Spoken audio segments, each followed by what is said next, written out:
Hi ಎಲ್ರಿಗೂ ನಮಸ್ಕಾರ. ಇವತ್ತು ನನ್ನ ಒಂದು ಡೈಲಿ ರೊಟೀನ್ ನಿಮ್ಮ ಜೊತೆ ಶೇರ್ ಮಾಡ್ಕೊತಾ ಇದ್ದೀನಿ. ಹಾಗೆ ಒಂದು ಇಂಪಾರ್ಟೆಂಟ್ ಇನ್ಫಾರ್ಮೇಷನ್ ಕೂಡ ಕೊಡ್ತಾ ಇದ್ದೀನಿ. ಸಾಮಾನ್ಯವಾಗಿ ನಾವೆಲ್ಲರೂ ಮನೆಯ ಮೇನ್ ಡೋರ್ ಮೇಲೆ ಸ್ವಸ್ತಿಕ್ ಚಿಹ್ನೆಯನ್ನ ಬರಿತೀವಿ. ಇದನ್ನ ಗಣೇಶನ ಪ್ರತೀಕ ಅಂತ ಹೇಳ್ತಾರೆ. ಹಾಗೆ ಇದನ್ನ ಬರೆಯೋದ್ರಿಂದ ಯಾವುದೇ ಕೆಲಸ ಕಾರ್ಯಗಳು ನಿರ್ವಿಘ್ನವಾಗಿ ನೆರವೇರುತ್ತೆ ಅಂತ ಕೂಡ ಹೇಳ್ತಾರೆ. ಹಾಗೆ ನಮ್ಮ ಮನೆ ಮೇಲೆ ಬೀಳುವಂತಹ ಕೆಟ್ಟ ಕಣ್ದೃಷ್ಟಿಯನ್ನು ಕೂಡ ಇದು ತಡೆಯುತ್ತೆ ಅಂತ ಹೇಳ್ತಾರೆ. ಅಷ್ಟೇ ಅಲ್ಲದೆ ಈ ಸ್ವಸ್ತಿಕ್ ಚಿಹ್ನೆಯನ್ನ ಸರಿಯಾದ ಕ್ರಮವಾಗಿ ಬರೆಯದಿದ್ರೆ ಯಾವುದೇ ರೀತಿ ಪ್ರಯೋಜನ ಇರೋದಿಲ್ಲ.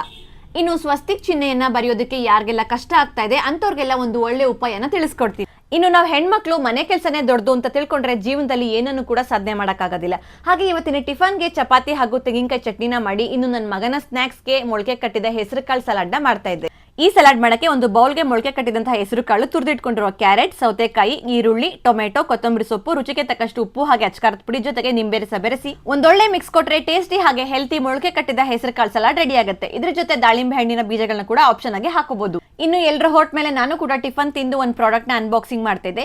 ಯಾರಿಗೆಲ್ಲ ಮನೆ ಮೇನ್ ಡೋರ್ ಮೇಲೆ ಸ್ವಸ್ತಿಕ್ ಚಿಹ್ನೆನ ಬರೆಯೋದಕ್ಕೆ ಕಷ್ಟ ಆಗ್ತದೆ ಅಂತವ್ರಿಗಂತೂ ಈ ಪ್ರಾಡಕ್ಟ್ ತುಂಬಾನೇ ಯೂಸ್ಫುಲ್ ಅಂತ ಹೇಳ್ಬೋದು. ತ್ರಿಶೂಲ, ಓಂ ಹಾಗೆ ಸ್ವಸ್ತಿಕ್ ಚಿಹ್ನೆ ಇರುವಂತಹ ಈ ಒಂದು ಹ್ಯಾಂಗಿಂಗ್ ನ ನಿಮ್ಮ ಮನೆ ಮೇನ್ ಡೋರ್ ಹತ್ರ ಅಥವಾ ನೀವು ಓಡಾಡುವಂತಹ ವೆಹಿಕಲ್ಗೆ ಹ್ಯಾಂಗ್ ಮಾಡ್ಕೊಳ್ಳೋದ್ರಿಂದ ಯಾವುದೇ ರೀತಿಯ ಅಡೆತಡೆಗಳಾಗದೆ, ಯಾವುದೇ ಕೆಲಸಗಳಲ್ಲಿ ವಿಘ್ನಗಳಾಗದೆ ಎಲ್ಲ ಕೆಲಸ ಕಾರ್ಯಗಳು ಸುಸೂತ್ರವಾಗಿ ನೆರವೇರುತ್ತೆ. ಈ ಹ್ಯಾಂಗಿಂಗ್ ನ ನಾವು ಯೂಸ್ ಮಾಡೋದ್ರಿಂದ ಮನೆಯಲ್ಲಿ ಹೆಚ್ಚು ಪಾಸಿಟಿವಿಟಿನೇ ತುಂಬಿರುತ್ತೆ ಅಂತ ಹೇಳ್ತಾರೆ. ಹಾಗಾದ್ರೆ ಈ ಪ್ರಾಡಕ್ಟ್ ನಿಮ್ಗೂ ಬೇಕಾ? ಲಿಂಕ್ ಅಂತ ಕಮೆಂಟ್ ಮಾಡಿ.